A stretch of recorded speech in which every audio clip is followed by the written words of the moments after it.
বিসমিল্লাহির রহমানির রহিম। দশম শ্রেণীর সুপ্রিয় শিক্ষার্থীবৃন্দ, আসসালামু আলাইকুম রহমতুল্লাহ। আশা করি তোমরা সকলে ভালো আছো। আমিও আল্লাহর রহমতে ভালো আছি।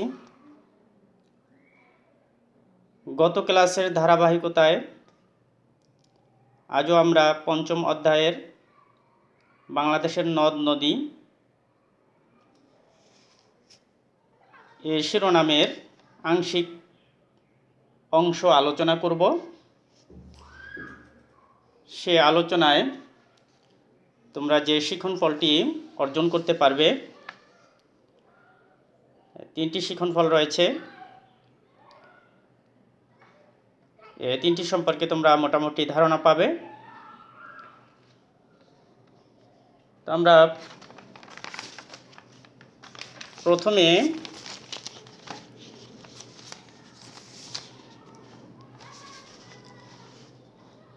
নদ নদীর উপর জনবসতির নির্ভরশীলতা।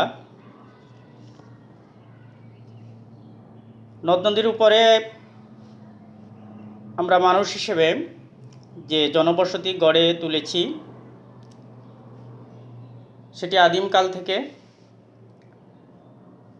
তোমরা ইতিমধ্যে জেনেছ, প্রাচীন যুগ থেকে মানুষ নদ নদীর তীরবর্তী সমতল ভূমিতে বসবাস শুরু করে। জীবন ধারণের জন্য কৃষির পাশাপাশি মানুষ মাছ শিকার করছিল খাদ্য হিসেবে।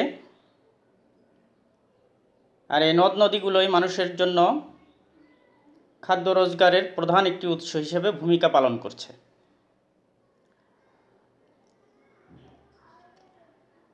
এই নদ নদীকে কেন্দ্র করেই মানুষ খাদ্যের উৎপাদন করেছে।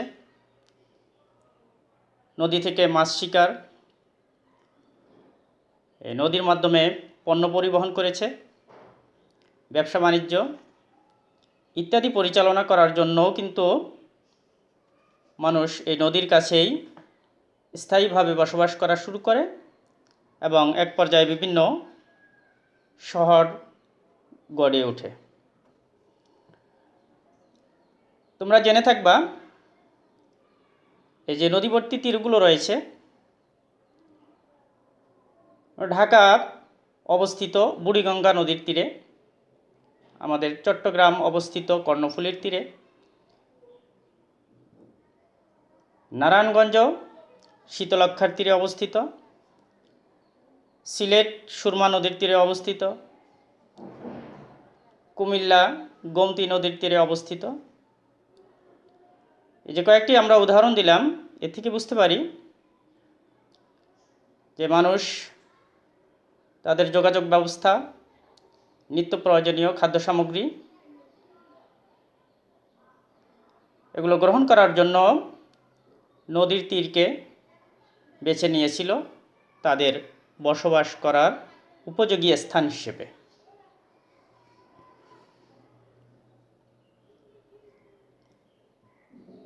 তোমরা জেনে থাকবে যে এই নদীর মাধ্যমে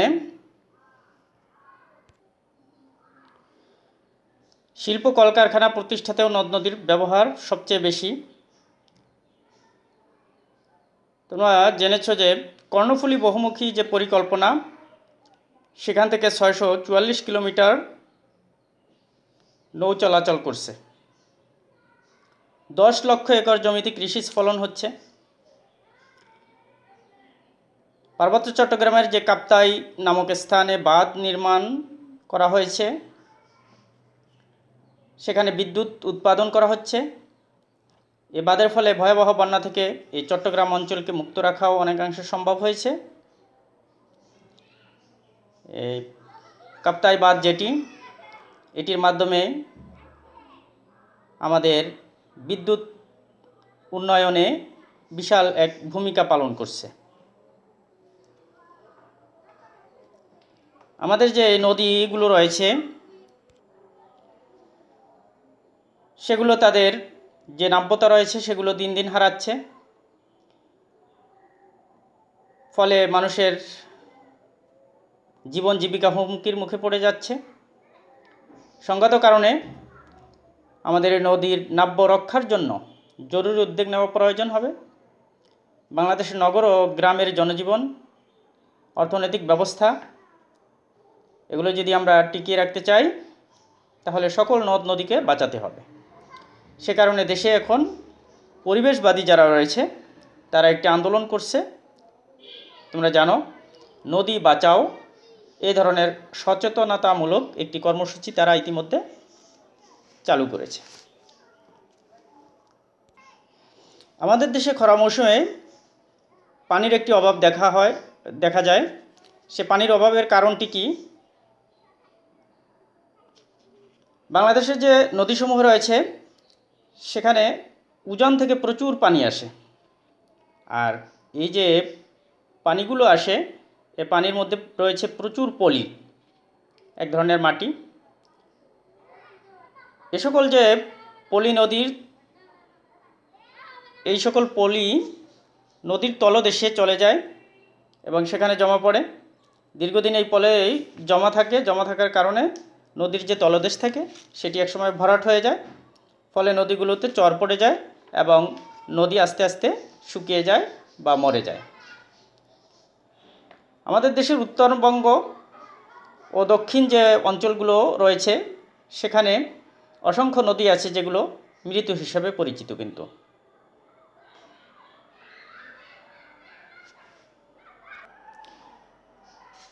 তোমরা আরও জানো যে আমাদের দেশের যে সমস্ত নদী এর অধিকাংশর উৎপত্তি স্থল হচ্ছে ভারতে। ভারত অনেক প্রতিবন্ধকতা সৃষ্টি করেছে, তারা বাঁধ দিয়ে পানি বিভিন্ন সময় আটকে রাখে, যে কারণে শুকনো মৌসুমে পানির প্রবাহ আমাদের দেশে কমে যায় এবং অনেক নদী হুমকির মুখে পড়ছে, যেমন তিস্তা, গঙ্গা, কপোতাক্ষ। এই নদীগুলো কিন্তু আস্তে আস্তে শুকিয়ে যাচ্ছে।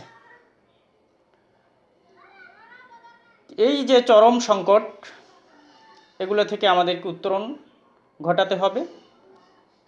উত্তরণ ঘটাতে হলে আমাদেরকে অনেকগুলো পদক্ষেপ নিতে হবে।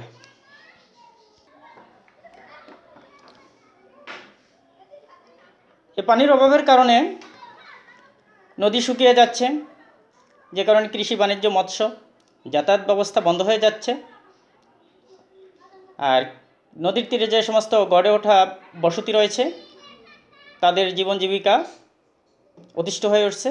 সঙ্গত কারণে তারা কিন্তু তাদের যে বাড়িঘর বা তাদের যে এলাকায় বসবাস করতো সেখান থেকে তারা তাদের আবাস অন্যত্র সরিয়ে নিচ্ছে। আর সেখান থেকে যারা চলে আসছে তারা বিভিন্নভাবে পুষ্টিহীনতা এবং অন্যান্য সমস্যায় জর্জরিত হচ্ছে।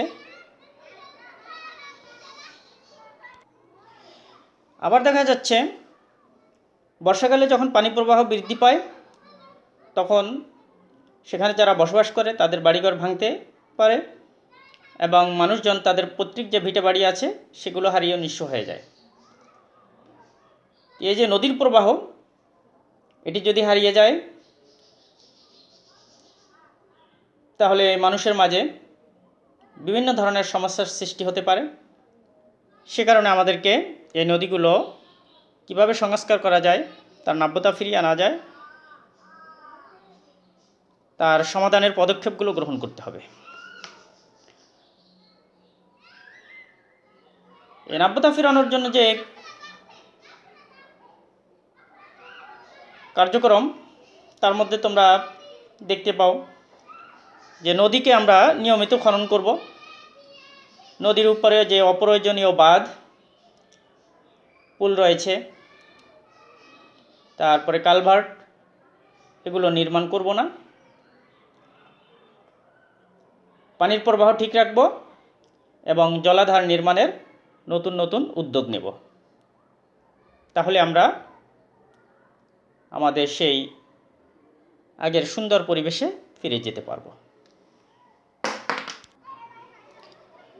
তোমরা জানো বাংলাদেশের নদীগুলো যাতায়াত, জলবিদ্যুৎ ও বাণিজ্যের ক্ষেত্রে বিরাট এক ভূমিকা পালন করছে। আমাদের দেশের যে নদীপথ, এর দৈর্ঘ্য প্রায় ৯,৮৩৩ কিলোমিটার। এর মধ্যে ৩,৮৬৫ কিলোমিটার পথ বছরের সব সময় নৌ চলাচল করা যায়। এই নদীপথে নৌকা, লঞ্চ, ট্রলার, স্টিমার ইত্যাদি পরিবহনগুলো চলে থাকে।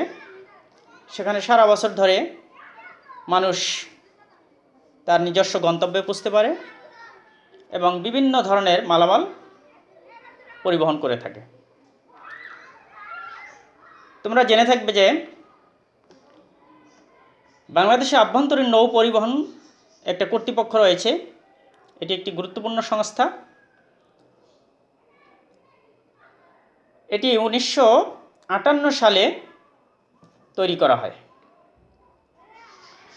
আর এই যে আভ্যন্তরীণ নৌ পরিবহন কর্তৃপক্ষ, এটিকে ইংরেজিতে বলা হয় সংক্ষেপে BIWTA। আর এটা আমরা যদি ফুল মিনিং করি, অ্যাব্রিভিয়েশন যেটি, সেটি হলো Bangladesh inland water transport authority. এই যে সংস্থাটি, এটি জনস্বার্থে নানা ধরনের কার্যক্রম পরিচালনা করে থাকে।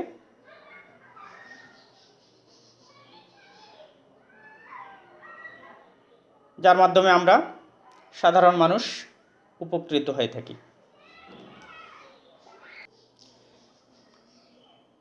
পানি ব্যবহার করে আমরা জলবিদ্যুৎ উৎপাদন করে থাকি।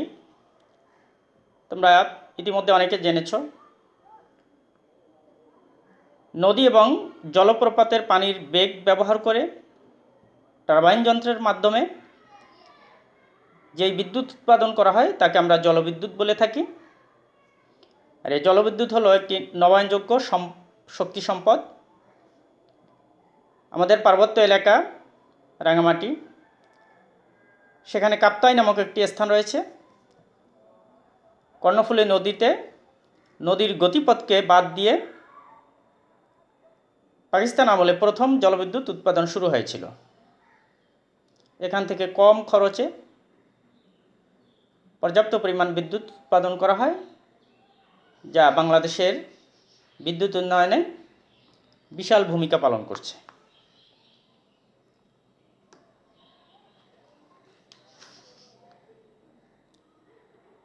আসো আমরা একটু জেনে নেই নদীপথের ভূমিকা বাণিজ্যের ক্ষেত্রে।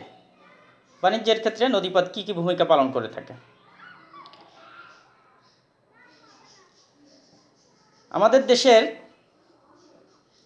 যে বাণিজ্যিক মালামাল পরিবহন করা হয় তার 75% এই নদীপথে বা সমুদ্রপথে আনয়ন করা হয়। 1972 সালে বাংলাদেশ শিপিং কর্পোরেশন প্রতিষ্ঠার মাধ্যমে নদীপথের বাণিজ্য প্রাতিষ্ঠানিক রূপ দেওয়া হয়। একসময় আমাদের তেমন কোনো জাহাজ ছিল না। পর্যায়ক্রমে আমাদের দেশ বিভিন্ন নৌযান, জাহাজ এগুলো তৈরি করতে উদ্বুদ্ধ হয় এবং বর্তমানে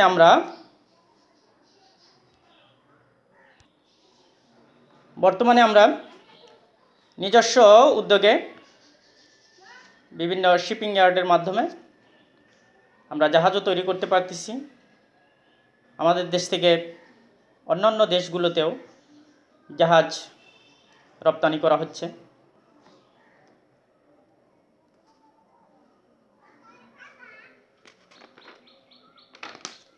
তো আমাদের এই যে নদীগুলো, সেগুলোকে বাঁচিয়ে রাখতে হবে। আমাদের নিজেদের তাগিদে, আমাদের ভবিষ্যৎ প্রজন্মের জন্য।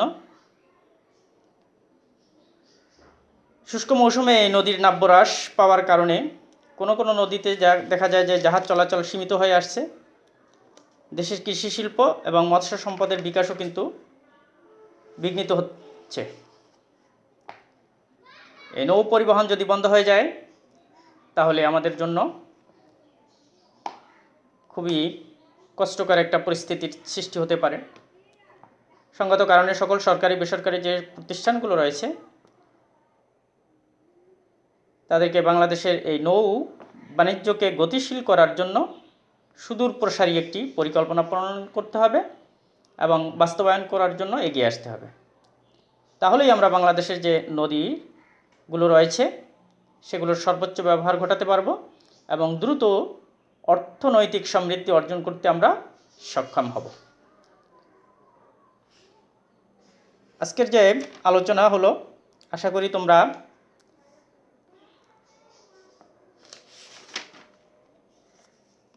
নদ নদীর উপর যে জনবসতির সম্পর্ক রয়েছে কিছুটা হলেও বুঝতে পারছো।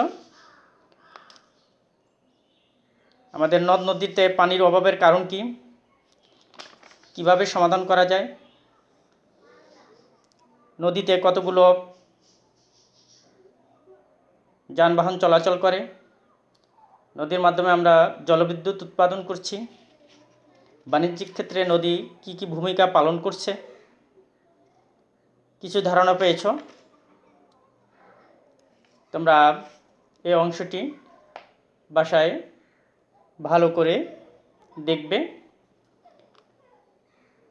এবং তোমাদের জন্য বাড়ির কাজ হিসেবে একটি কাজ দিচ্ছি আমি, তা হলো নদীর উপর নির্ভরশীল কর্মকাণ্ডের তালিকা প্রস্তুত করো। এই তালিকাটি প্রস্তুত করবে, প্রস্তুত করে আমার ব্যক্তিগত হোয়াটসঅ্যাপ আইডিতে প্রেরণ করতে পারবে, অথবা তোমরা কাজটি করে রেখে দিবে। বিদ্যালয় খুললে এগুলো বাড়ির কাজ হিসেবে আমাকে ক্লাসে দেখাবে। তো সবাই ভালো থাকো, সুস্থ থাকো, এই কামনায় আজকের মতো এই পর্যন্ত। আল্লাহ হাফেজ।